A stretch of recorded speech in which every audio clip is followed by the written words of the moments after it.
Another day, another vlog. It's Monday morning. Alas 10 na ng umaga. Pag ganitong Monday ay maaga yung mga anak kong pumapasok. Yung aking mga anak at saka yung aking manugang. At syempre pag maagang pumasok, syempre bata ay maaga rin pupunta dito sa bahay namin. Ayan.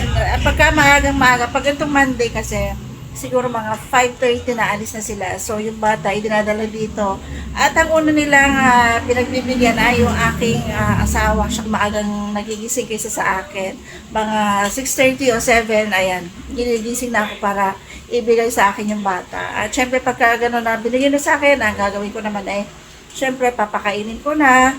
At mga 8:30, papaliguan ko na. At syempre, mga 9, ayan, patutulugin ko na. Ayan na siya, oh. Bagong ligo yan. At pagka ganyan bagong ligo, ay medyo mahaba-haba ang tulog. Lalo na pagka ganito na aalagaan mo sa ugoy. At habang natutulog naman, ay syempre, sasamantalahin ko naman para makapagtrabaho ako dito sa loob ng bahay. Ang tindahan namin, ayan, namili yung asawa ko dahil, ayan, wala nang lang mga chichirya namili. At nakasarado kasi hindi ko kaya pagsabay-sabayin lahat yan.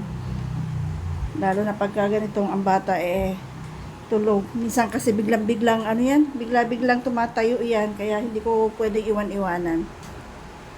Ayan, habang inuuwi natin to, nagsalang naman ako ng doon. Nagsalang naman ako ng labahin, mga damit niya dahil nakatambak na. Natambakan na ako ng damit na labahin niya. Kasi ilang araw akong nabisi. Kaya, ayan, ngayong tulog, isinalang ko na sa washing machine para mamaya matuyo-tuyo na. Medyo makulimlim ang panahon. Kaya pagka ganito, ginagawa ko para matuyuan agad yung damit niya, pinapadryer ko doon sa lavabendo. Ayoko kasing magsampay-sampay dahil malamok para hindi siya dapu-dapuan ng lamok. At kahit makulimlim ay grabe ang alinsangan. At kakatapos pa natin magkape, kaya yan, pawis na pawis tayo. So, ayan, habang yan ang tulog, ayan, uguyin lang natin, ay maghahagilap naman ako ng maluluto para, para habang tulog yan, ay makapagluto-luto na tayo. At ito, meron ako nakita ditong maluluto, ayan. Manok, may inugasan na natin, at ito yung mga sangkap. Ayan, sigurado tinola ang kalalabasan nito. At naigisan na natin sa bawang, sibuyas, luya, at saka yan, nilagyan na natin yung ating chicken. Hindi ko na napakita dahil takbo ako dito, takbo doon sa aking alaga. So maya ko na yan tutubigan. Natin. Yan, tinubigan ko na at nilagyan ko na ng sangkap. At pakuluan lang natin sa mahinang apoy para hindi mapuwersa yung kanyang pagkakaluto at lumabas yung kanyang natural na lasa. Ayan, takpan lang natin at balikan natin yan maya-maya. Ayan, nagising na ang bata. Ayan, kaya hindi siya pwede iwan-iwanan kasi bumabalik-baliktad oh.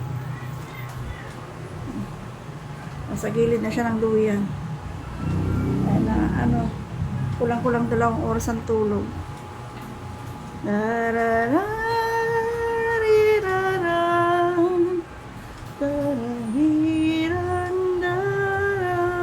Gising ka na? Ha? Di pa tapos magluto si Mamila Bakit? Gising ka na? Ba? Ba? Ayan, wala na. Kahit kantahan natin, wala na yan. Gising na. Oh. Bakit gising na ikaw? Di ko makita. Ha? Ha? Ayan, gising na. What? Ay, hindi inabot ng 2 oras. Paano na yung nilulutuin natin? Ay, niluluto natin. Paano na? Ha? Bango.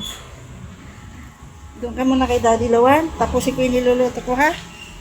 Ayan, nagbabalat pa lang ako ng ng papaya. Buti yung dahon ng sili. Ayan, tapos ko nang himayin. Ito na lang.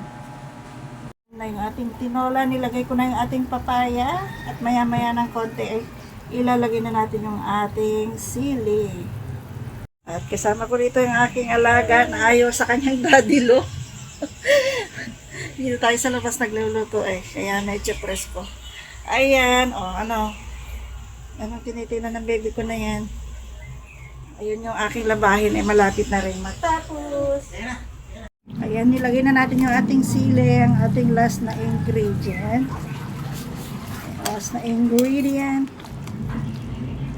At pakuluan lang natin ng saglit yan and yun, presto.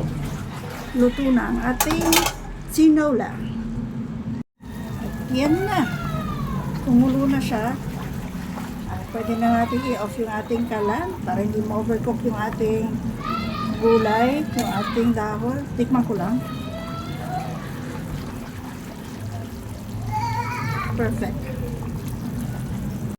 Ayan, tapos na ako magluto at ang bata ay gusto nang kumain. So, ayan.